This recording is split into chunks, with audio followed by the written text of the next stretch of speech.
présentation que je vais faire ici, et je désactiverai ma caméra quand je vais switcher sur les slides, comme ça il n'y a pas de bruit parasite.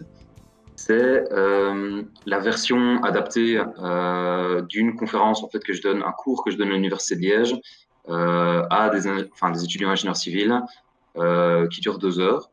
Donc ici, c'est la version condensée où je vais à l'essentiel sur certains. Donc, sans transition, je vais passer sur la présentation. Yes, celle-ci. Donc, juste avant de commencer, peut-être quelques mots. Donc voilà, donc l'ensemble des informations qui sont présentes ici sont en fait des informations qui sont publiques, facilement retrouvables et vérifiables. Naturellement, il y a certains raccourcis que je vais faire. Le but ici n'est pas de vous transformer en ingénieur nucléaire, mais de vous donner, on va dire, les éléments pour être capable de juger par vous-même différentes informations, différentes news, différentes discussions qui pourraient vous arriver avec on va dire un peu plus de recul. Voilà, on est aujourd'hui le 23 janvier 2021, si je ne dis pas. Donc voilà, c'est un reflet de l'état de l'art au jour d'aujourd'hui. Mais bien sûr, c'est quelque chose qui évolue en permanence.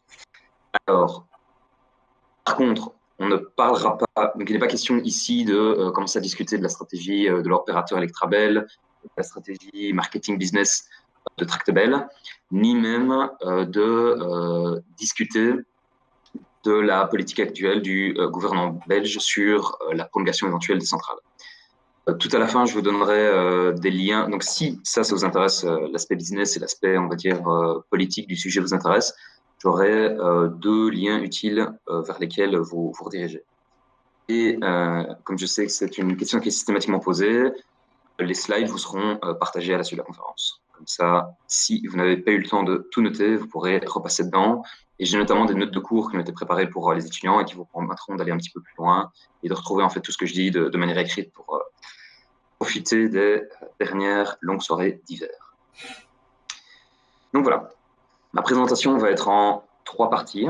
Et vous devez le voir un peu ça comme une pyramide, où au début, ce que je vais faire, c'est vous présenter des concepts, donc vraiment mettre toutes des petites briques théoriques, des concepts physiques qui vont être en fait utiles par la suite pour commencer à discuter des philosophies de design, donc vraiment quelles sont les grandes tendances, quels sont les drivers, pour ensuite terminer sur les produits, donc comment tous ces concepts et toutes ces philosophies se transforment dans un produit.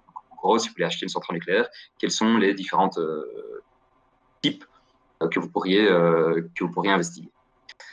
Alors, je m'excuse d'avance parce que vu que je travaille essentiellement en anglais, je risque de faire beaucoup d'anglicismes, donc je vous prie d'avance de me pardonner pour ça.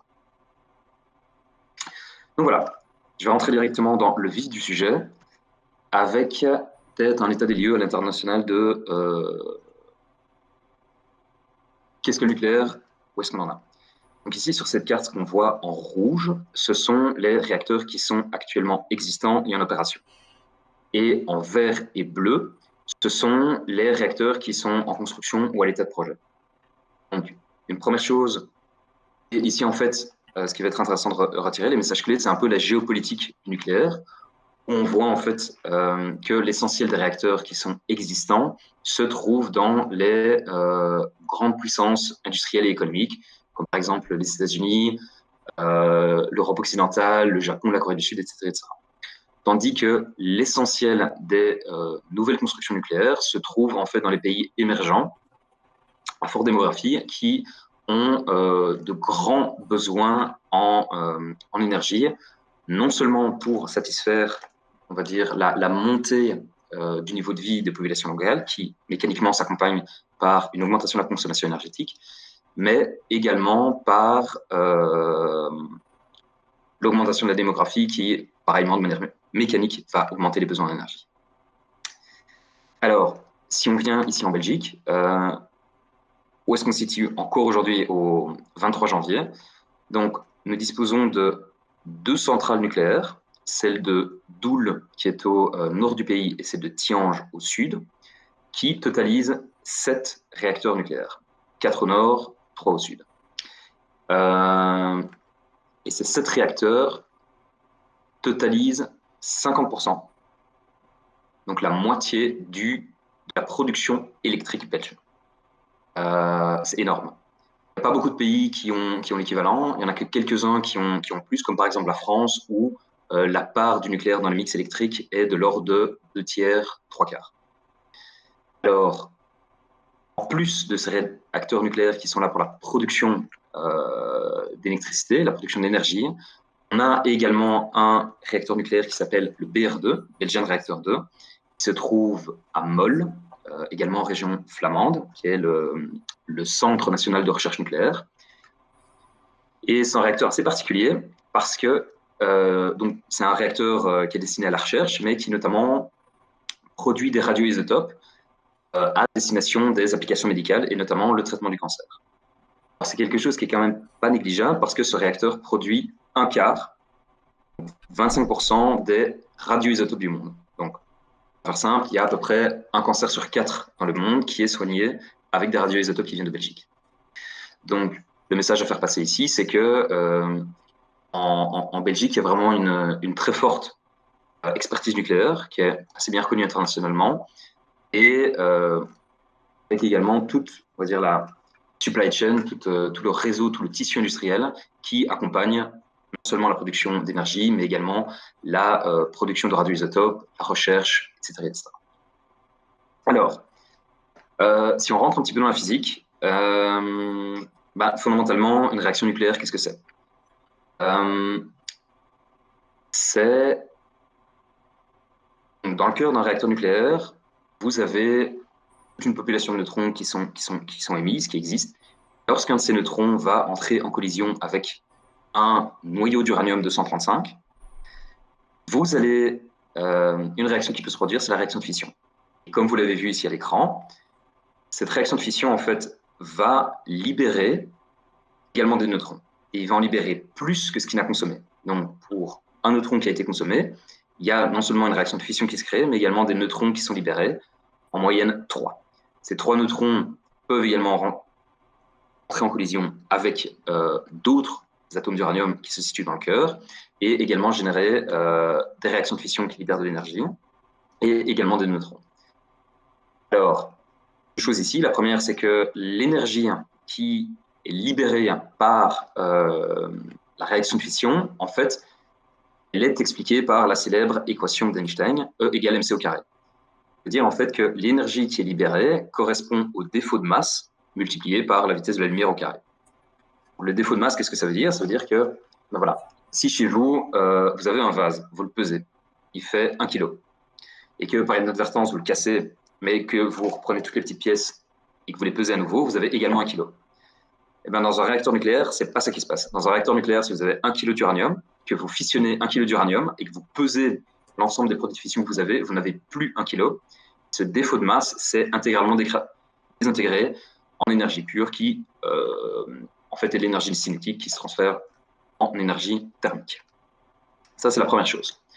Deuxième chose, avec donc ces neutrons qui sont générés, donc un consommé, 3 produits. 3 produits, 3 consommés, on arrive à 9, 27, 80, etc. On dit qu'il y a une réaction en chaîne qui est divergente.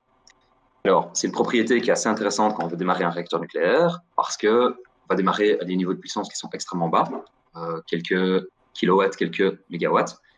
On dit que lorsqu'on est à plein régime, on est de l'ordre de 1 gigawatt. Donc, pour la montée en puissance, cette divergence est assez intéressante. Maintenant, une fois qu'on a, on va dire, une fois qu'on a fait le 0 à 120 km/h, c'est intéressant de pouvoir mettre le cruise control et de rester à cette vitesse de croisière. Pour pouvoir faire ça, on a toutes des stratégies qui sont en place, comme par exemple du bore qui est dilué dans le caloporteur, dans l'eau qui est contenue dans le circuit primaire, ou également d'autres produits chronophages, des poisons neutroniques, qui sont situés dans les barres de contrôle et qui permettent en fait vraiment de neutraliser l'excédent de neutrons qui n'est pas utile au strict maintien de la réaction en chaîne. Comme vous le voyez, l'idée, c'est d'avoir 3 neutrons en entrée et 3 en sortie. Alors, quelque chose qui est très important ici, comme vous le voyez, c'est qu'une réaction nucléaire est une réaction physique, en trace avec les réactions chimiques, et je vais revenir là-dessus, comme par exemple la combustion des hydrocarbures. La réaction physique de fission ne produit pas de CO2. Donc, ce que vous avez peut-être déjà vu dans les graphiques du GIEC, ce sont des comparaisons de l'empreinte carbone de différentes technologies, et elles ne sont jamais à zéro. Parce que c'est quelque chose qui est assez malin, c'est d'analyser en fait les différentes technologies de production d'énergie, mais sur l'ensemble du cycle de vie. Donc, pourquoi est-ce que le nucléaire n'est pas à zéro? C'est parce que lors de la construction, typiquement, on utilise du béton qui produit du CO2. Et basiquement, les ingénieurs qui travaillent pour réaliser la centrale, ils ont des voitures de société, et du coup, ça consomme également du CO2. Voilà, tout ça pour dire que la réaction nucléaire ne produit pas de CO2, et lorsqu'on fait l'analyse de l'ensemble du cycle de vie et qu'on le norme sur la production d'énergie totale, on a des niveaux de production de carbone qui sont comparables à d'autres formes d'énergie bas carbone renouvelable. Alors, de nouveau, ces différences réactions chimiques, réactions physiques est assez importante parce qu'il faut savoir que une réaction physique de fission va générer approximativement plusieurs dizaines de millions de fois plus d'énergie qu'une réaction d'oxydation. Et donc, c'est typiquement ce que vous retrouvez sur ce graphique où on a essayé de faire la comparaison de quelle est la quantité, quel est le volume, quelle est la quantité d'un vecteur énergétique qu'il est nécessaire pour produire une quantité de données d'énergie. Et on voit très clairement que pour 4 grammes d'uranium, donc c'est-à-dire un pellet, c'est l'équivalent de 350 kg de charbon. Ça, c'est une des propriétés de l'énergie nucléaire, c'est que c'est une énergie qui est extrêmement dense. Et on va dire la conséquence pratique de ça, c'est notamment sur l'aspect durabilité, mais au niveau du focus de la disponibilité des ressources. Donc voilà, par le fait que l'énergie nucléaire est extrêmement dense et peut libérer énormément d'énergie par unité de matière, les ressources en uranium, pour différents scénarios donnés, n'est pas, en tout cas l'épuisement des ressources d'uranium n'est pas quelque chose de crédible dans les centaines d'années à venir. Si on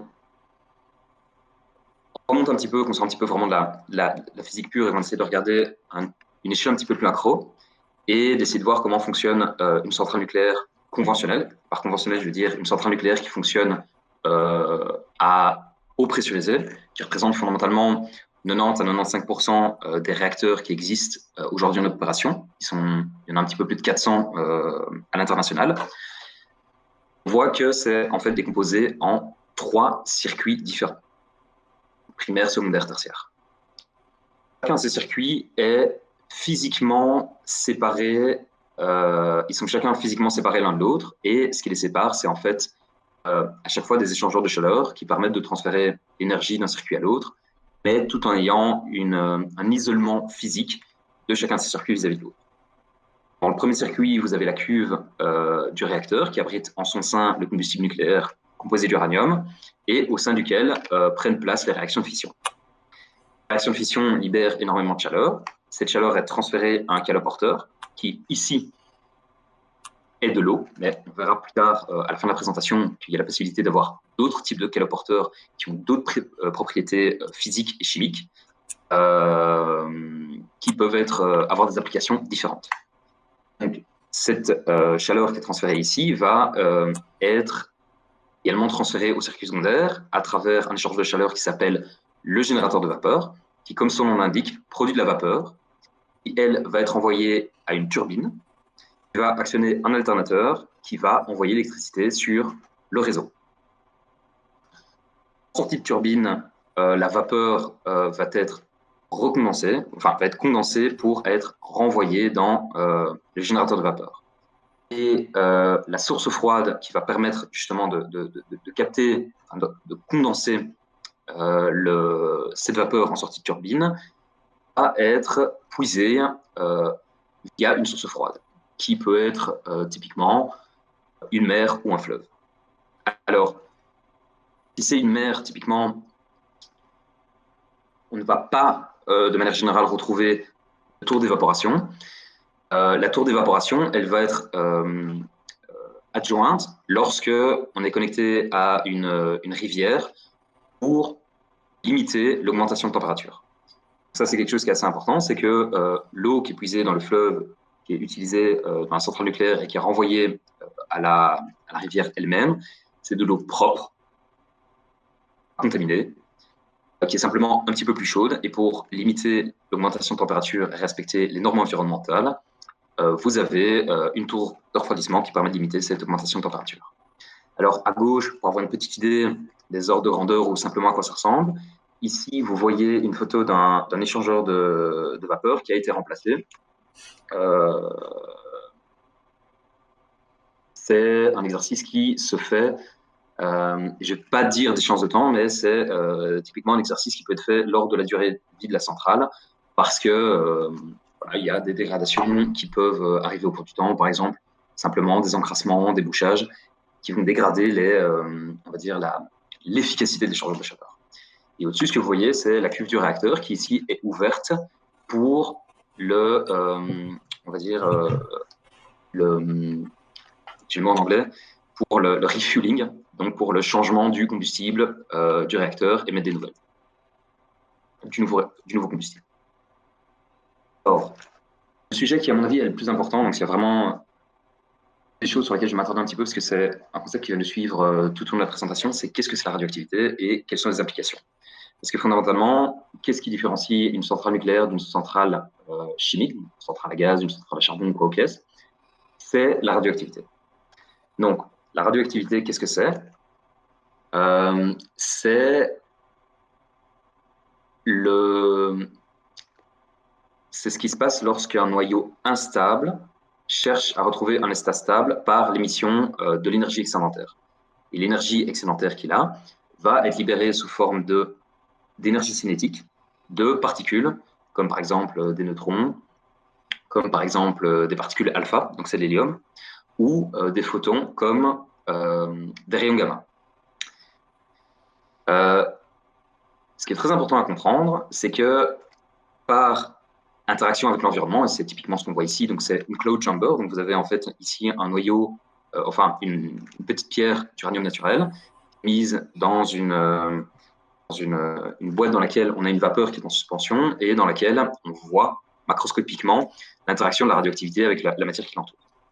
En fait, l'interaction de cette matière avec son environnement va transformer l'énergie cinétique en énergie thermique. Donc, pour comprendre ça, c'est imaginez que vous êtes en voiture, que vous roulez et à un moment où vous freinez brusquement, imaginez que vous alliez mettre votre main sur les plaquettes de frein, elles sont chaudes, elles sont brûlantes même. Donc, c'est pareil avec une perceuse, quand vous forez un trou dans le mur, c'est extrêmement chaud. Et donc, c'est l'énergie cinétique qui s'est transformée en énergie thermique. À la suite de la présentation, c'est très important de comprendre que quand on parle de radioactivité, on parle de chaleur. Radioactivité, chaleur, radioactivité, chaleur. Alors, revenons un petit peu en arrière par rapport à la radioactivité. Ce qu'il faut savoir, c'est que c'est un phénomène qui est avant tout naturel. C'est pas parce que c'est naturel que c'est forcément bon pour la santé. Donc, pourquoi est-ce que c'est naturel? C'est parce que c'est quelque chose qui est présent absolument partout. Et je vais donner 2-3 exemples. Le premier exemple, c'est que chacun de vous qui m'écoutez, radioactif. Donc, en permanence, il y a approximativement 8000 désintégrations qui prennent place dans votre corps à cause du potassium 40, qui est un des isotopes naturels du potassium et qui compose vos muscles. Donc, en permanence dans votre corps, il y a à peu près 8000 désintégrations qui se passent et l'évolution a fait en sorte qu'on est toujours là parce qu'il y a différents mécanismes qui sont là pour réparer les éventuels dommages qui peuvent être faits. Ça, c'est une chose. Une deuxième des choses, c'est par exemple les rayonnements cosmiques. Quand vous prenez l'avion, il y a approximativement 10 000 km d'air en moins protégé, et donc vous êtes plus exposé aux différentes radiations qui viennent de notre étoile, du Soleil. Une des conséquences pratiques de ça, c'est que les pilotes de ligne et les hôtesses de l'air ont des dosimètres. À savoir qu'ils ont le nombre de vols qu'ils font est monitoré de telle manière qu'il y ait une certaine limite qui leur sont imposées pour des raisons sanitaires. Un troisième exemple de source de radioactivité, c'est typiquement dans les caves, dans des régions où on a du sol avec pas mal de granit, des caves mal aérées peuvent avoir une présence de radon. Et donc, dans certaines régions, annuellement, il y a des campagnes qui se font pour rappeler aux gens d'aérer et d'éventuellement faire du monitoring. Maintenant, la question, c'est est-ce que c'est dangereux? Et la réponse est oui et non. En fait, c'est un peu comme l'alcool. Boire une bière, ça n'a pas d'importance. Si on en boit 1000, c'est plus la même chose. Et donc, c'est ici la même chose avec la radioactivité. Et toute la question de la sécurité et de la sûreté nucléaire, c'est que toute la stratégie qui est derrière, et on reviendra sur les détails de comment c'est mis en place, mais le but final de la sûreté et de la sécurité nucléaire, c'est de faire en sorte que la radioactivité qui est générée par l'opération naturelle d'une centrale nucléaire n'entraîne jamais de relâchement qui peut avoir des conséquences sanitaires sur la population. Donc, voilà. Peut-être un dernier mot sur la radioactivité et justement sur les propriétés cinétiques. Typiquement, c'est ça qui est également utilisé dans toute la médecine nucléaire, notamment pour le traitement des cancers qui vont être irradiés de manière ciblée, de telle manière à détruire ces cellules. Donc voilà. Donc à nouveau, s'il y a une seule chose que vous devez retenir là-dessus pour la suite de la présentation, quand je parlerai de radioactivité, inventaire radioactif, isotope radioactif, vous devez penser dégagement de chaleur. Voilà. Ça, c'était vraiment les petites briques que je mettais sur la table et qui vont nous permettre de prendre un petit peu les philosophies de design qui vont ensuite conditionner les différents produits, si je peux dire, les différents types de centrales nucléaires qui sont disponibles si vous avez quelques milliards sur votre compte en banque et que vous vouliez acheter une centrale nucléaire. Donc, ce qu'il faut bien comprendre, et c'est assez transversal au métier d'ingénieur et pas uniquement au métier de l'énergie, hein. C'est pour tout. Chaque fois qu'un ingénieur réalise un produit, il le réalise basé sur un cahier de charge, et ce cahier de charge est notamment réalisé sur base du contexte dans lequel est développée la technologie. Et ce contexte, il est double. Il y a un premier qui est le niveau de maturité technologique qu'on a, savoir que au XXe siècle, on ne disposait pas des moyens de calcul qu'on a au XXIe siècle, et que les priorités sociétales ne sont pas nécessairement les mêmes au XXe siècle qu'au XXIe. Mais typiquement, c'est valable pour le XXe et le XXIe siècle, deux sujets qui ont conditionné le design et la réalisation des centrales nucléaires, c'est la question des déchets nucléaires et la question de la sûreté.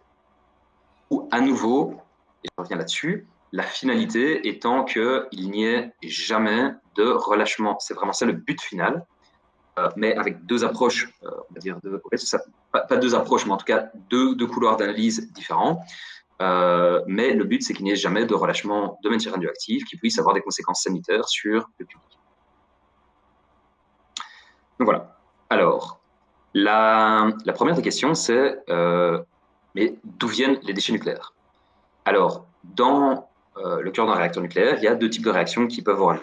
Ce qu'il faut savoir, c'est que le combustible nucléaire, c'est essentiellement de l'uranium, qui est composé de deux isotopes naturels. Donc, un isotope, qu'est-ce que c'est? Ça veut dire que c'est le même élément, à savoir qu'il a les mêmes propriétés chimiques.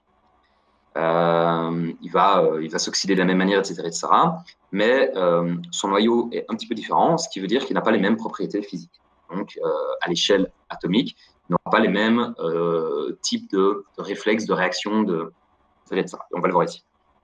Par exemple, avec l'uranium 235, quand on a une interaction avec un neutron, typiquement, la réaction qu'on pourra retrouver, c'est la réaction de fission que l'on a vue. Et donc ici, ce qui se dégage, ce sont des produits de fission, qui sont des produits donc plus légers que le noyau d'uranium, et ce sont des éléments radioactifs qui ont un temps de demi-vie. Le temps de demi-vie étant le temps au bout duquel la moitié du volume, la moitié de l'inventaire s'est désintégré. Et les temps de demi-vie pour les produits de fission, c'est jusqu'à 30 ans. Donc, ça veut dire que pour ceux qui sont... Il y en a, c'est quelques secondes, quelques minutes, quelques heures, quelques jours. mais ceux qui durent le plus longtemps, c'est de l'ordre de 30 ans. Ça veut dire qu'au bout de 30 ans, on n'a plus que la moitié, au bout de 60, on n'a plus qu'un quart, au bout de 90, on n'a plus qu'un huitième, etc., etc. C'est bien qu'au bout de 300 ans, les niveaux de radioactivité sont tels que raisonnablement, c'est équivalent à la radioactivité naturelle du minerai d'uranium initial. Donc, ça, c'est une chose. C'est ce qu'on appelle les produits, les déchets radioactifs à vie courte. Maintenant, il y a un autre type de réaction qui peut se produire, c'est que typiquement, donc ça, c'est l'uranium 235, on va dire que c'est un noyau qui est fissile, mais on a d'autres types de noyaux qui peuvent être fertiles et où l'interaction peut en fait entraîner une réaction de conversion, une réaction de transmutation. Donc c'est vraiment de l'alchimie, changer du plomb en or, c'est exactement ça. Et donc, il est possible que le noyau d'uranium capte un neutron et qui, par une séquence de désintégration, se transforme en plutonium 239. Et ce que l'on voit en fait, c'est que le nouvel élément qui arrive est un élément qui est plus lourd. Ça va devenir un actinium mineur et c'est typiquement c'est ce qui constitue les déchets à vie longue. Et ce sont ces déchets, et on va définir ce qu'est déchets un petit peu plus loin, qui ont des temps de en tout cas, sont des éléments qui ont des temps de demi-vie de l'ordre de plusieurs milliers, voire plusieurs dizaines de milliers d'années. Alors, qu'est-ce qu'on va faire avec tout ça? Ce que vous voyez ici au-dessus, donc c'est une barre d'assemblage combustible. Donc, sur une des photos que je vous ai montré un petit peu plus haut, à l'intérieur du cœur du réacteur, on va avoir donc toutes ces barres de combustible qui sont à l'intérieur de la cuve et qui sont vraiment le combustible. Typiquement, ces barres de combustible vont se séjourner, en fonction des designs, entre 3 et 5 ans à l'intérieur du réacteur. Au terme de ce séjour, le combustible va être déchargé et va être stocké de manière intermédiaire. Donc, il y a deux types de stockage qui existent, comme par exemple le stockage humide, donc on le met dans une piscine et le refroidissement se fait avec de l'eau, tout simplement. C'est typiquement la stratégie qui est mise en place à Tihange. Alors, il y a une autre stratégie qui est mise, c'est le stockage à sec, où le combustible est stocké dans des grands conteneurs, des grands fûts, qui ont été dimensionnés à cet effet, de telle manière que le refroidissement se fait grâce à l'air qui est ambiant. La raison pour ce stockage intermédiaire, comme on l'a vu, c'est qu'on a toute une série de produits de fission radioactifs qui émettent de la chaleur, mais dont les temps de demi-vie sont assez courts. Et donc l'idée va être simplement de les laisser refroidir naturellement. Donc on les met sur le côté, ça va permettre d'avoir déjà une partie significative de la chaleur et de la radioactivité qui va simplement disparaître naturellement par désintégration. Au terme de ce stockage intermédiaire, il y a, donc, au jour d'aujourd'hui, il y a la stratégie qui est utilisée, qui est envisagée, c'est le stockage géologique en couche profonde. Donc l'idée, en fait, c'est que ce combustible est envoyé, on va prendre l'exemple de la France, le combustible est envoyé, parce que la stratégie en Belgique est changeante, donc en France, typiquement, qu'est-ce qui se passe? Le combustible est déchargé, est envoyé typiquement à La Hague, qui est une usine de retraitement. Et de la même manière que chez vous, vous faites le tri des déchets, à savoir papier carton, métal, déchets organiques, ici, on va avoir la même chose, où on va séparer d'un côté les produits de fission, d'un côté et d'un autre côté, on va séparer l'uranium qui va notamment pouvoir être réutilisé pour produire du nouveau combustible. Alors, en fonction des stratégies, il y a un recyclage partiel des déchets nucléaires qui peut être fait, ou on a des techniques où le plutonium peut être extrait en même temps que l'uranium et produire un combustible hybride qui s'appelle le MOX, ou MOX oxide, et qui permet en fait de valoriser une partie de ce qu'on appelait avant un déchet à vie longue, qui maintenant est une ressource puisqu'on le réutilise. Pour ce qui n'est pas revalorisable, on va du coup le conditionner. On va mélanger tous ces produits radioactifs à du verre, une matrice de verre pour apporter une stabilité chimique. On appelle ça la vitrification. Cette matrice de verre va être ensuite emballée dans différentes couches successives d'acier et de béton. Et on va obtenir typiquement ce que vous voyez ici, ce sont ce qu'on appelle des superconteneurs. Et ces superconteneurs, donc c'est la stratégie qui est typiquement retenue à l'international, comme par exemple quasiment partout, mais qui en particulier le pays le plus avancé, la Finlande, est actuellement mise en place. Donc, une chose qu'il faut savoir, donc on parlait voilà, plusieurs dizaines de milliers d'années, plusieurs millions, etc. On entend différents chiffres. Ce qu'il faut savoir, c'est que à l'échelle humaine, ça paraît énorme, c'est impalpable, c'est insaisissable des temps pareils. Mais il faut savoir que les couches géologiques dans lesquelles vont être disposés, donc enfouis, ces déchets, sont stables depuis plusieurs centaines de millions d'années. Donc, fondamentalement, à l'échelle de la nature, à l'échelle géologique, c'est, je vais essayer de pas faire trop de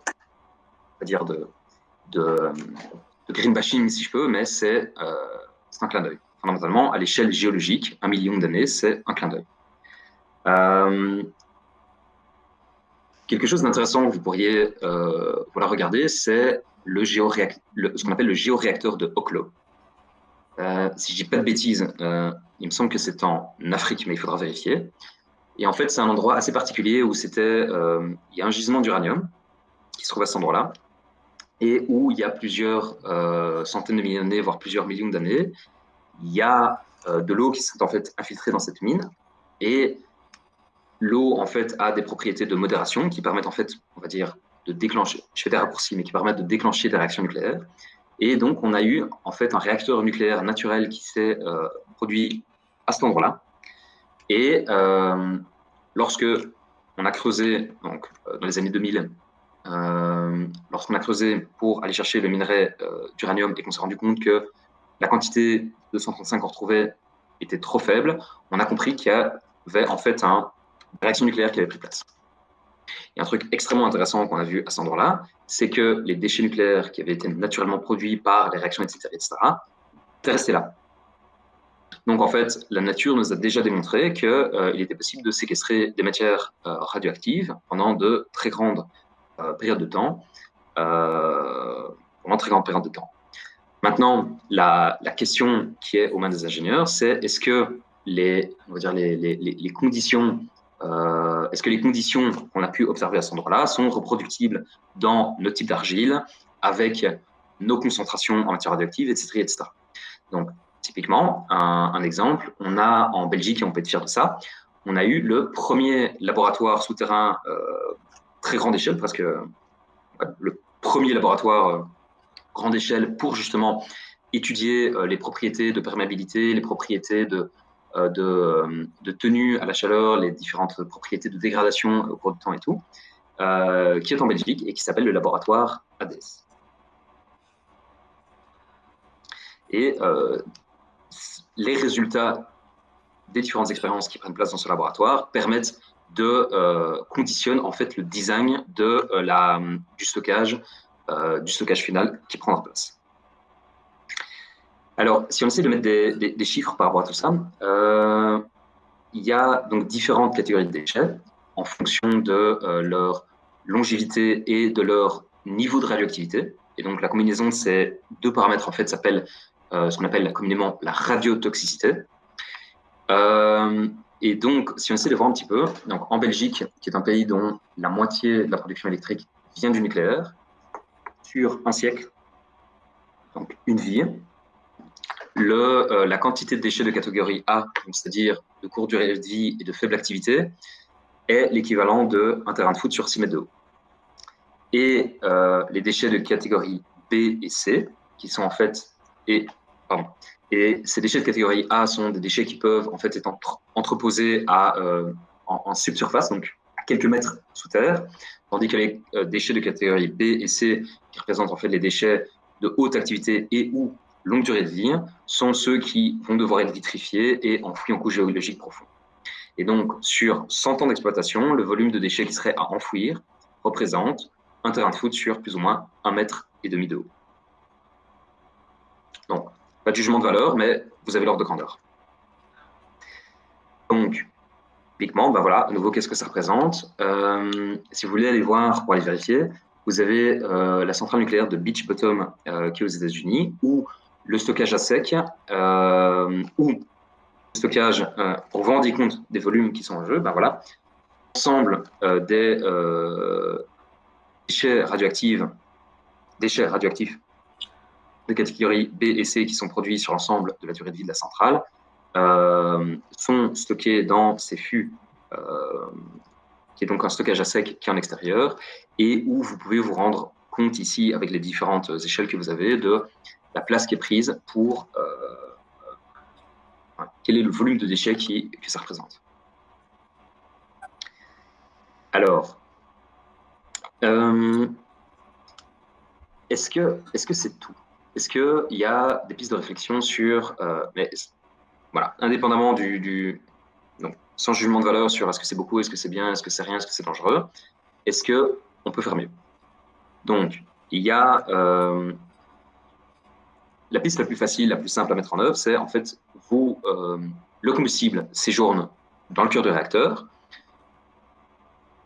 3 à 5 ans, il est déchargé et il est enfoui directement. C'est ce qu'on appelle le cycle ouvert. Et on voit que typiquement, pour pouvoir retrouver, donc c'est une échelle qui a été normée, c'est une échelle dimensionnelle par rapport à la radioactivité de l'uranium naturel, et où on voit que les ordres de grandeur de temps pour à ce combustible usé pour retrouver une radioactivité qui est la même que la radioactivité naturelle de l'uranium, on est de l'ordre de plusieurs centaines de milliers d'années. Avec la technique du reprocessing dont je vous ai parlé, où on a éventuellement la possibilité de réaliser un combustible hybride du MOX, on voit qu'on a déjà une réduction assez significative de la durée de vie des déchets nucléaires à 10 000, quelques dizaines de milliers d'années.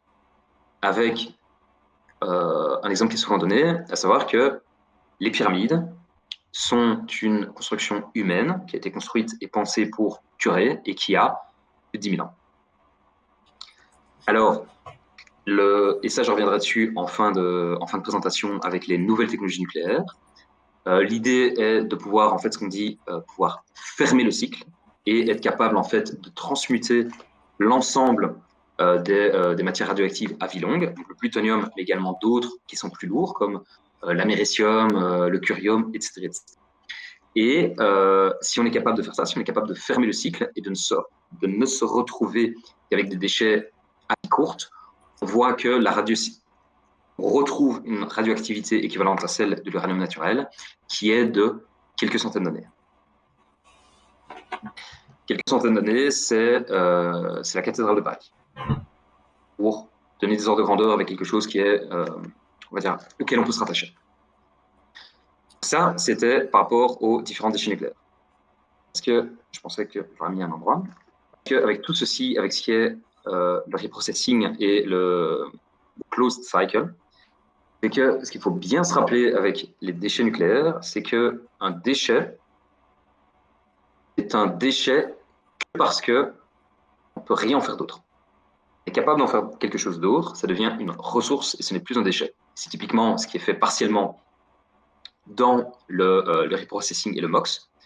Et petite parenthèse, il faut savoir que le procédé qui permet justement l'extraction du plutonium de ce combustible usé est une technique qui a été inventée en Belgique et qui est notamment utilisée en France pour produire le MOX. Donc voilà. Je laisse ça là, mais vous allez voir plus loin que je reviendrai dessus avec des applications concrètes. Donc, gestion des déchets. Maintenant, au niveau de la sûreté, donc typiquement, comment éviter un Tchernobyl? Comment éviter un Fukushima? Alors, de nouveau, donc, imaginons qu'il y ait un incident, peu importe lequel. Pour n'importe quelle raison, on doit, à un moment donné, arrêter le réacteur nucléaire.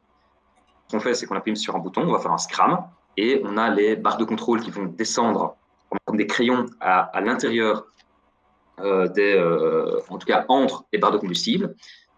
Ces barres, en fait, ont beaucoup de poison neutronique, et la réaction va s'arrêter instantanément. ne va pas s'arrêter à zéro. Comme vous le voyez, ici, on a toujours cet inventaire en isotopes radioactifs, donc les produits de fission, les produits de transmutation, qui sont toujours là, qui sont radioactifs et donc qui produisent de la chaleur. Et donc, ce que vous voyez, c'est que typiquement, après 1 heure, on a toujours 1%, 2% de la puissance nominale du cœur qui est toujours dégagée sous forme de chaleur. Ce n'est pas la rocket science. Si on a un dégagement de chaleur sans refroidissement, on a une augmentation de température. Ça monte en température, ça monte en température, ça monte en température, jusqu'à un moment où on a le combustible qui fond et c'est du corium et qui va en fait entraîner toutes des dommages à l'installation industrielle. Typiquement, c'est par exemple ce qui s'est passé à Three Miles Island dans les années 80, je pense, où on a eu une fonte du combustible qui a endommagé l'installation. Et donc, on a eu un problème de refroidissement, le combustible a fondu, il y a eu un endommagement de l'installation sans relâchement de matière radioactive. Alors, on peut avoir une situation qui est plus problématique, comme ce qui s'est passé à Fukushima, où on a continué à ne pas pouvoir refroidir et où il y a toute une autre série de réactions qui se sont produites, notamment la réaction de thermolyse de l'eau, donc l'eau qui s'est simplement séparée en hydrogène et en oxygène, et de l'hydrogène, de l'oxygène et une source de chaleur, ça a fait une explosion. Donc typiquement, si vous avez vu les images en 2011, l'accident de Fukushima, où on a cette explosion et le dôme qui s'éventre et qui se soulève, ce n'est pas une explosion nucléaire. Donc une centrale nucléaire, ce n'est pas une bombe atomique, il n'y a pas d'explosion nucléaire. C'est une explosion conventionnelle, une explosion chimique, mais qui a entraîné un relâchement de matière radioactive sur les alentours. Donc, typiquement, la matière radioactive, en fait, pour le voir, et donc la contamination qu'il y a tout autour, comment on le voit, imaginez en fait que vous avez une usine de farine. Donc voilà, vous êtes un boulanger d'une très grande chaîne de production de pain et vous avez une usine de farine. Et à un moment, vous avez une explosion dans votre farine, parce que les explosions de poudre, ça existe, et vous en avez absolument partout. Et c'est la même chose qui s'est passé à Fukushima. On a vraiment cette poussière radioactive qui s'est dégagée autour et qui, en fonction des niveaux de dose, rend des zones inhabitables en attendant le nettoyage. Donc voilà. Donc le message à retenir ici, c'est que la grande différence entre un réacteur nucléaire, donc un réacteur physique, et un réacteur chimique, donc une centrale à gaz, une centrale à charbon, c'est que lorsqu'on éteint une centrale nucléaire, il y a toujours un dégagement de chaleur et que cette chaleur doit être évacuée. Si elle n'est pas évacuée, on a d'abord un endommagement de l'installation et même pire, on peut avoir une perte du confinement des matières radioactives parce que voilà, il y a par exemple une explosion. Alors, pour les stratégies de défense, il y a la sûreté active, il y a la sûreté passive. Donc, si on fait une analogie avec la cuisine, voilà. Quand vous êtes dans votre cuisine et que vous cuisinez avec le gaz, le danger, qu'est-ce que c'est? C'est la fuite de gaz. Donc, une fois que vous avez terminé de cuisiner, qu'est-ce que vous allez typiquement faire? C'est fermer la vanne. Donc, vous allez, prendre la décision de fermer la vanne et en plus, vous allez dépenser l'énergie pour fermer la vanne. C'est ce qu'on appelle de la sûreté active. Dans les centrales nucléaires, c'est ce qu'on va retrouver avec des pompes, des échangeurs de chaleur, etc., qui utilisent de l'énergie et qui permettent d'évacuer de manière normale et continue cette chaleur résiduelle.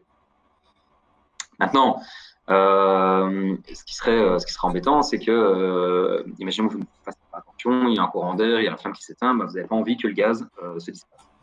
Et donc, typiquement, on a dans les nouvelles installations au gaz, on a des thermocouples qui font que si on n'a plus de flamme, on a naturellement des thermocouples qui vont fermer l'arrivée de gaz, supprimer le danger. Donc, on n'a pas dépensé d'énergie, on n'a pas dû prendre une décision. C'est quelque chose qui s'est fait naturellement. C'est ce qu'on appelle la sûreté passive.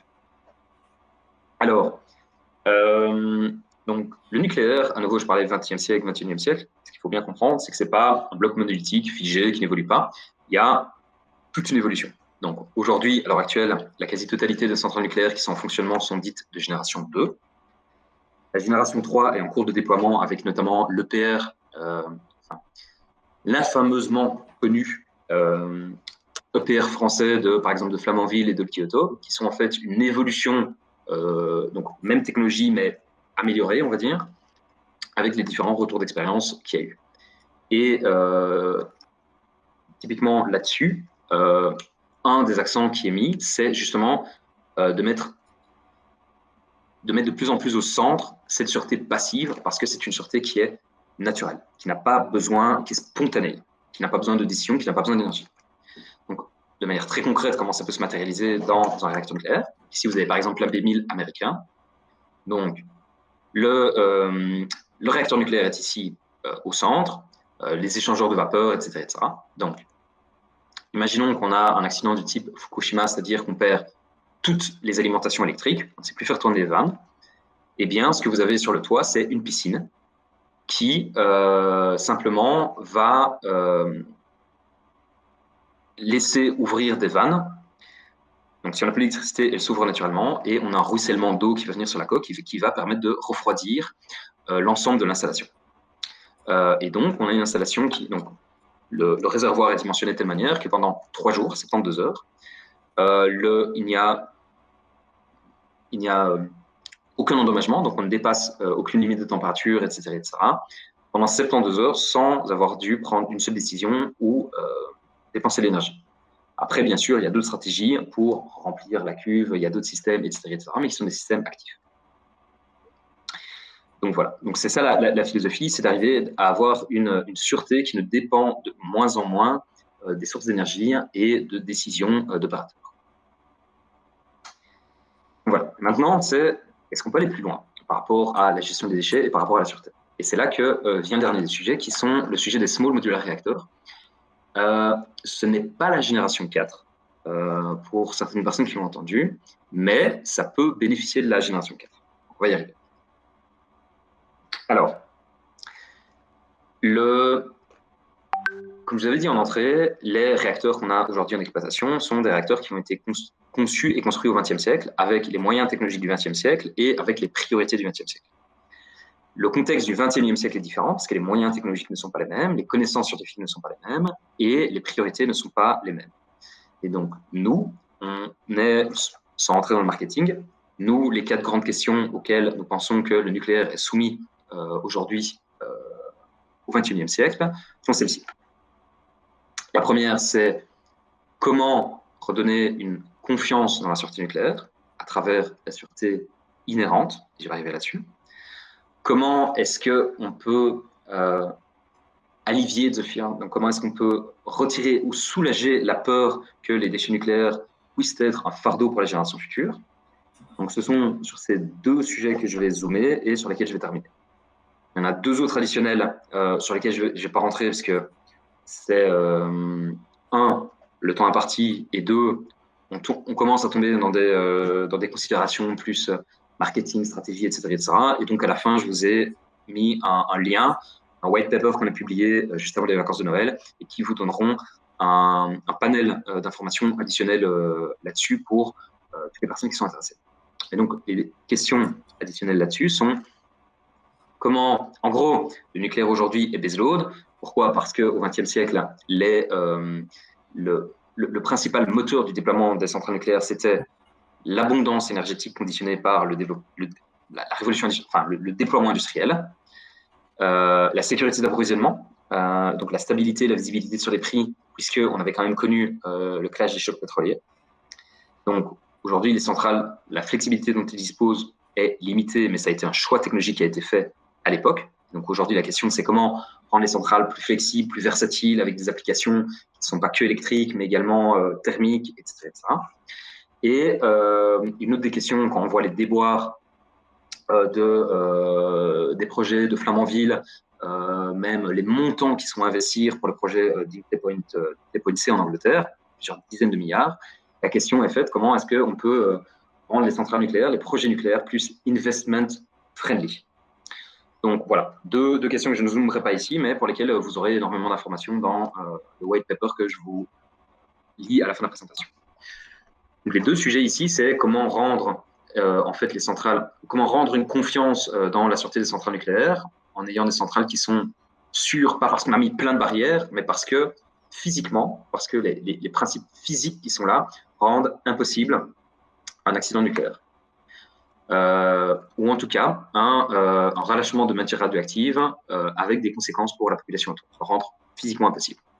Et la deuxième des questions, et je m'avais brièvement touché avec le combustible MOX, comment est-ce qu'en fait on peut juste rendre obsolète la question du débat nucléaire, non, pardon, la question, le débat des déchets nucléaires, en rendant en fait les déchets nucléaires, en particulier les déchets à vie longue, puisque c'est cela pose débat, comment en fait simplement avoir une économie circulaire et être capable de tout valoriser. Alors, sûreté intrinsèque. Donc, si je reprends mon exemple, dans la cuisinière, quand vous cuisinez, si le danger c'est le gaz, bah, fondamentalement, la meilleure des stratégies, c'est de supprimer le gaz. Donc là, c'est pas que, on va dire, ça c'est trivial. La situation n'a pas été rendue sûre parce qu'on a eu plein de barrières, etc., des détecteurs incendies, tout ce que vous pouvez imaginer. Non, la situation a été rendue sûre parce que le risque à sa source a été physiquement supprimé. Alors, ok, super. Mais comment est-ce que ça peut se traduire dans une philosophie de design? Typiquement, pour ceux qui ont déjà entendu parler, un exemple très concret, c'est par exemple pour les réacteurs acides fondus. Donc typiquement, qu'est-ce qui s'est passé à Three Mile Island aux États-Unis ou qu'est-ce qui s'est passé à Fukushima? Le combustible a fondu. Mais typiquement, dans un réacteur acide fondu, ce qui se passe, c'est que le combustible n'est plus à l'état solide, mais à l'état liquide. Donc, de la même manière qu'on va dissoudre un morceau de sucre dans du café, ici, l'uranium, en fait, est dissous, en fait, est un sel, est transformé en sel qui est à l'état liquide. Et donc, ici, vous voyez que le combustible ne peut plus fondre, pas parce qu'on a mis des super barrières, on a les meilleurs échangeurs, non, parce que le combustible est déjà fondu. Il ne peut pas fondre, il est déjà liquide. Et donc, c'est typiquement un des principes de cette sûreté inhérente, de cette sûreté physique, etc. Donc, ici, c'est une technologie qui est moins mature, parce que comme vous le voyez, le caloporteur, donc le liquide qui est utilisé pour évacuer et faire circuler l'énergie, n'est plus de l'eau, mais est un sel. Donc, l'utilisation des sels dans l'industrie pour les applications à température, c'est quelque chose qui est monnaie courante. Et ici, c'est donc la volonté, c'est de changer de caloporteur et d'utiliser du sel, notamment pour la propriété une propriété de sûreté intrinsèque qui est ça ne peut pas fondre, c'est déjà fondu. Alors, si on fait un dézoom, ou en tout cas si on revient un petit peu en arrière, sur peut-être plus près de nous, donc, typiquement, voilà, c'est une technologie qui sera mature de l'ordre de 2030-2035 en fonction de différents paramètres régulatoires, financiers, techniques, politiques, etc. Mais c'est une technologie qui est extrêmement prometteuse, mais qui est moins mature. Une technologie qui est plus mature, c'est par exemple, on la retrouve dans le concept de NullScale, qui est également un réacteur à eau pressurisée, donc même technologie que Joule et Tihange, mais dont le design est complètement différent. Donc, imaginez que, donc prenez vos deux mains, dans la main gauche, vous avez votre réacteur nucléaire, et dans la main droite, vous avez le réservoir qui contient l'eau. Donc, nous, ce qu'on fait dans un réacteur nucléaire qui a été conçu au XXe siècle, c'est que pour refroidir le réacteur, on doit faire le lien entre la main gauche et la main droite, le lien entre le réacteur nucléaire et le réservoir d'eau de refroidissement. Qu'est-ce qu'on fait? On l'a vu sur un des premiers schémas, c'est on a un tuyau, on a une pompe et on connecte les deux. Mais qu'est-ce qui se passe quand on a perdu l'électricité? C'est la situation du type Fukushima qu'on a vu. Je vous rassure aussi, je mets beaucoup de barrières parce qu'à chaque fois le nucléaire, on marche sur des œufs. À la suite de Fukushima, on a énormément, il y a d'énormes projets qui ont pris place pour mettre à jour les centrales nucléaires aux nouveaux standards de sûreté basés sur le retour d'expérience, avec notamment, un exemple très concret, l'installation de plaques de platine à l'intérieur du bâtiment réacteur, qui fait que, donc, c'est le principe de la pile à combustible qu'on retrouve dans les voitures à hydrogène, qui est en fait que l'hydrogène, si de l'hydrogène devait être généré, se détruit naturellement par combinaison avec l'oxygène pour reformer de l'eau. Voilà. Mais du coup, je reviens ici, sur notre exemple.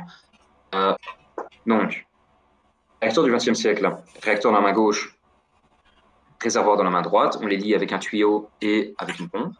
Ici, l'idée, en fait, c'est de joindre les deux mains et de placer le réacteur directement dans le réservoir. Du coup, il n'est plus possible d'avoir une situation dans laquelle on perd le refroidissement puisque le réacteur est dans le refroidissement. Donc, on va pouvoir zoomer un petit peu en détail, mais un truc qui est très intéressant, c'est que la piscine dans laquelle les réacteurs sont installés, des modules musclés, qui sont chaque fois des modules indépendants, qui sont des modules indépendants. La piscine est dimensionnée de telle manière qu'en cas accidentel, la quantité de chaleur qui serait à évacuer le contenu en eau de la piscine est capable d'évacuer la chaleur dans 30 jours, pendant un mois complet. Donc, pendant un mois complet, le réacteur est toujours dans un état sûr et dans des ranges d'opération sans dommage pour le réacteur et donc sans conséquences. Très intéressant à nouveau, c'est que en fait, au bout de ces 30 jours, la désintégration radioactive est telle, donc la chaleur à évacuer a tellement diminué que l'air ambiant est suffisant pour évacuer. Et donc, on a un réacteur. Donc, la conséquence de ça, c'est que avec leur concept, le réacteur, si on se retrouve dans une situation du type Fukushima où on perd les installations électriques, on peut se permettre, c'est ce qu'on appelle walk away safe. Donc en fait, l'opérateur peut se permettre d'aller prendre un café pendant 4 mois et puis revenir. Il n'y a pas d'accident.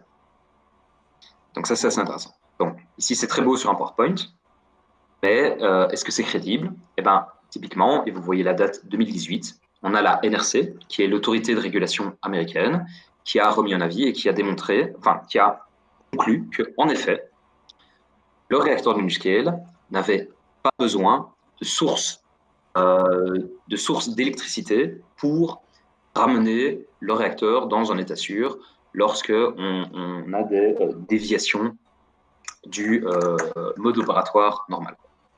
En gros, si vous perdez les installations électriques, c'est pas grave. Le réacteur peut s'auto-stabiliser avec l'environnement qui est présent autour et qui est dimensionné à cet effet. Alors, peut-être que ça ne vous parle pas comme à nous, mais en 2018, en janvier 2018, quand c'est sorti, c'était quelque chose d'énorme. C'était vraiment énorme, quoi. Il y avait un jalon vraiment qui avait été placé, qui venait de passer par rapport à l'industrie nucléaire et par rapport à ces nouvelles technologies nucléaires et à ces revendications de sûreté inhérentes. Voilà. Ça, c'est le premier sujet. Donc, vraiment, les nouvelles philosophies de sûreté, quoi. Et donc, l'idée, c'est une chose que j'aimerais bien. Voilà. C'est là qu'on a également la différence entre efficacité et efficience. Donc, nos réacteurs nucléaires sont sûrs, mais ici, on les fait de manière beaucoup plus efficiente, puisque les systèmes qui amènent la sûreté ne sont pas une redondance, une démultiplication de systèmes, de circuits, de pompes, d'installations, de générateurs, etc., mais sont en fait une repensée, un retravail, un redesign de l'installation pour supprimer en fait les risques, non pas grâce à une barrière, mais par leur suppression physique. Voilà. Dans le deuxième des sujets sur la question des déchets nucléaires, c'est ce qu'on va faire. Eh ben, l'idée, en fait, c'est de pouvoir recycler, de pouvoir briser en fait tous les déchets nucléaires à vie longue. Et une des manières de faire ça, c'est d'utiliser ce qu'on appelle des neutrons rapides. Donc, c'est le dernier des sujets que je vais aborder. Je vois qu'on arrive tout doucement à la fin. Donc, dans les réacteurs nucléaires qu'on a aujourd'hui en opération, on a le spectre neutronique qu'on utilise est dit lent, à basse énergie.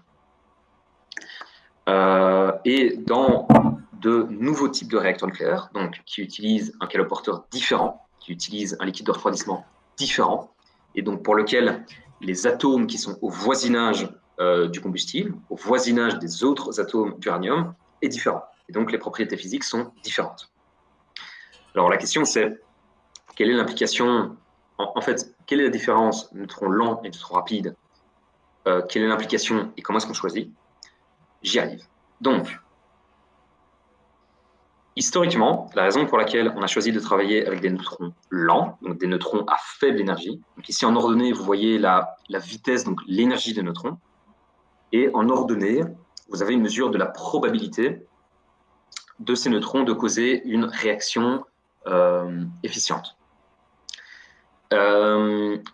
Utile, on va dire. Et ce qu'on voit, c'est que, à nouveau, rappelez-vous, 20e siècle, moyen technologique, il est beaucoup plus facile de démarrer une filière industrielle avec des neutrons lents parce qu'il est plus facile de produire une réaction de fission avec ces neutrons. Donc pour le comprendre, typiquement, imaginez que vous avez un astéroïde qui passe au voisinage de la Lune. La probabilité que cet astéroïde soit capté par le champ gravitationnel de la Lune est plus grand si l'astéroïde est plus lent.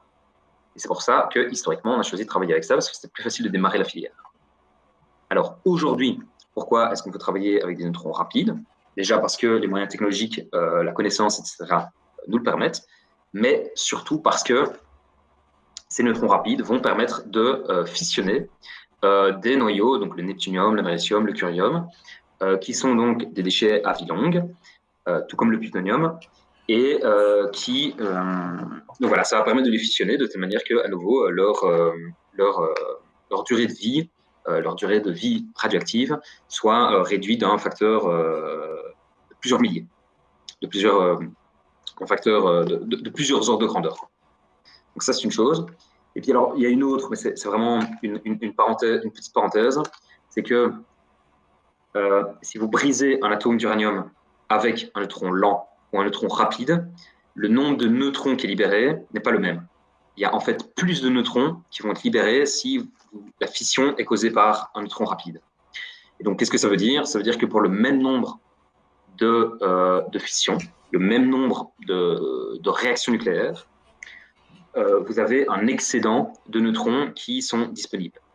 Et en fait, avec cet excédent de neutrons, ce que vous allez pouvoir faire, c'est convertir de la matière fertile, donc de la matière non fissile, de la matière fertile, en une matière qui, elle, est fissile.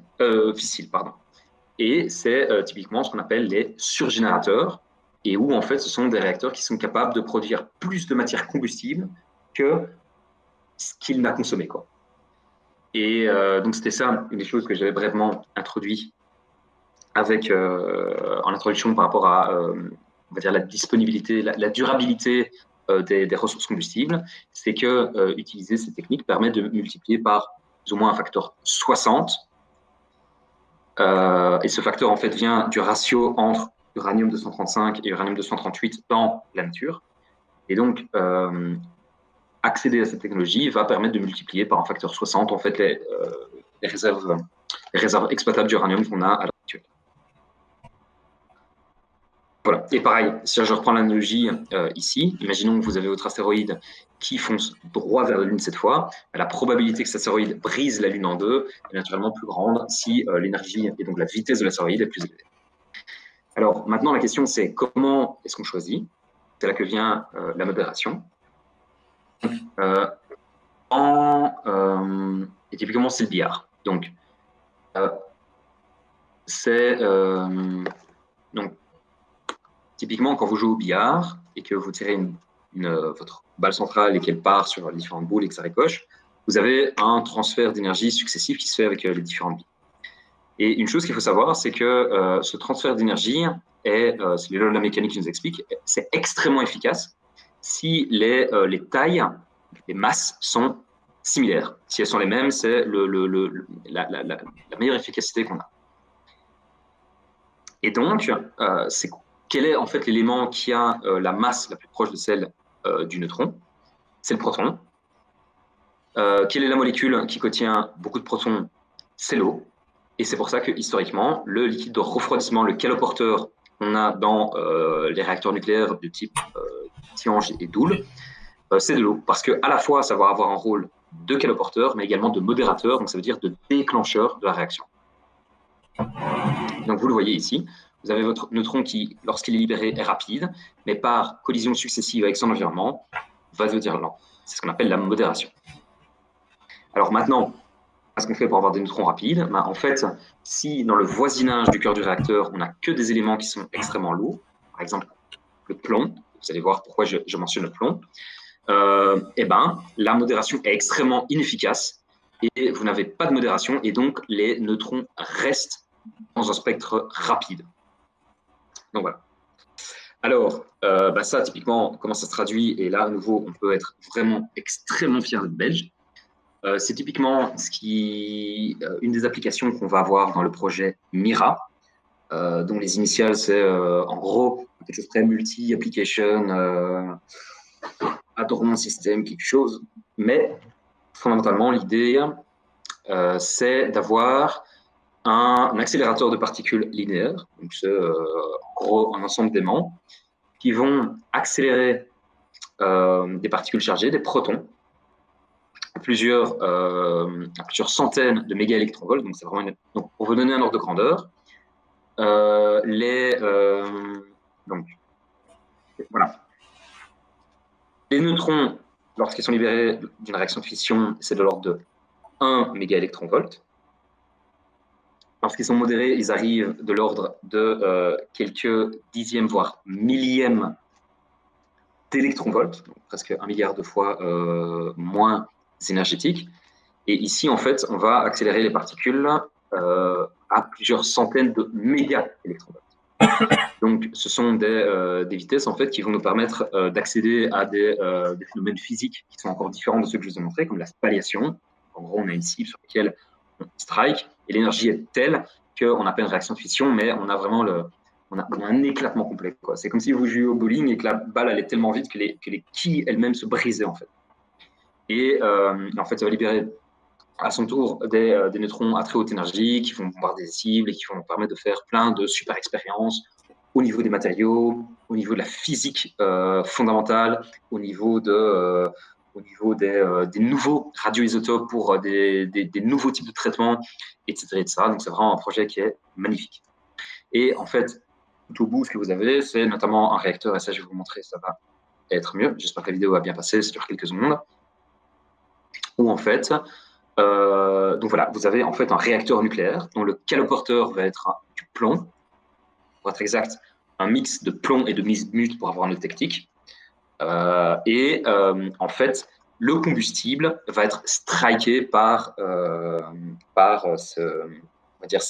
ces particules, donc ce proton qui a été accéléré, qui touche une cible de spallation et qui va mettre des neutrons. Voilà, c'est fondamentalement ça qui va se passer. Et donc, c'est un réacteur nucléaire dont la criticalité, dont la réaction en chaîne est maintenue artificiellement grâce à cet accélérateur de particules. Et donc, le projet Mira va être le premier de son genre de ADS, pour Accelerated Driven System. Et donc, c'est vraiment un projet qui est fantastique. Parce que c'est à nouveau, c'est une question de créer des options à travers la filière des déchets nucléaires. Parce que avec ce système, sans rentrer dans les détails nouveaux, mais en fonction des questions, je serais ravi de rentrer dans les détails. Ça, c'est vraiment la solution la plus efficace. C'est vraiment je puis dire si vous me permettez l'expression, le lance-flamme pour vraiment se débarrasser des derniers déchets. Si politiquement, mais je ne rentre pas dans les détails, si politiquement, la solution de l'enfouissement géologique n'est pas acceptée par la population, sans jugement de valeur. Si cette solution n'est pas acceptée, alors ce projet, notamment, est une solution qui crée des options additionnelles pour une solution alternative à l'enfouissement géologique des déchets. Alors, voilà. D'autres conséquences de ça, c'est qu'il y a des designs, mais je pense que je n'ai pas pris d'exemple. Mais on a des réacteurs de type SMR qui... mais on a des réacteurs de type SMR, comme je vous ai montré, de plus petite taille, qui également utilisent des caloporteurs alternatifs qui permettent de rester dans ce spectre rapide et qui permettent en fait de fonctionner comme des incinérateurs. Donc, par exemple, du côté de Seraing, si je ne dis pas de bêtises, il y a un incinérateur de déchets ménagers et qui produit de l'énergie. C'est la même chose. L'idée, c'est vraiment de pouvoir utiliser les déchets des uns pour en faire une ressource dans les autres, quoi. Et c'est ça, cette logique d'économie circulaire et de fermer, de close the fuel cycle, c'est vraiment cette idée, c'est d'arriver à le fermer pour avoir un recyclage. Donc, je termine sur une chose. Donc, comme je vous avais dit, je ne rentrerai pas sur les aspects marketing, business, stratégie, etc., etc. Si vous voulez davantage d'informations là-dessus, sur quelle est, nous, notre vision de la place des SMR, pour un peu plus d'informations sur la philosophie de construction, de design, de ceci, etc., on a sorti juste avant les vacances de Noël un white paper qu'on essaie de rendre aussi digeste, vulgarisé, accessible, pédagogique que possible, tout en restant technique dedans et en se mouillant, c'est-à-dire en se prononçant sur la qualité de certaines technologies. Parce que oui, une des choses que j'ai pas dit, c'est que on a approximativement, à l'heure actuelle, une 70aine de designs différents qui sont en cours de développement et qui sont en compétition, et où on a notamment développé une méthodologie qui permet de se donner un bon avis sur quelles sont les plus crédibles, les plus intéressantes en fonction du contexte de l'application. Vous allez le retrouver là-dedans. Maintenant, pour les questions, on va dire plus politiques / géopolitiques, il faut savoir que également fin de l'année dernière, donc en octobre, avec plusieurs comparses du secteur nucléaire, on a fondé un think tank, donc un groupe de réflexion qui a pour vocation de produire la matière intellectuelle pour influencer le débat, qui passe par des position papers, qui passe par des interviews, des débats, des vidéos de vulgarisation, etc., etc. À titre privé, c'est pas très belle, c'est à titre privé. On est plusieurs dans l'industrie nucléaire, on a des étudiants qui nous rejoignent, etc., etc., mais qui, en tant que citoyen belge, c'est une association qui permet de ça s'appelle Horizon 238. Donc, si vous voulez avoir des informations sur le débat politique, les tendances qui peuvent être prises, les idées qui sont en train de se développer, etc., etc., je vous invite à aller consulter notre site. Si vous voulez également, on va dire, avoir des échanges, nous contacter, etc., etc., et avoir une autre conférence qui porte sur le volet politique, si ça vous intéresse, c'est quelque chose qu'on peut tout à fait faire.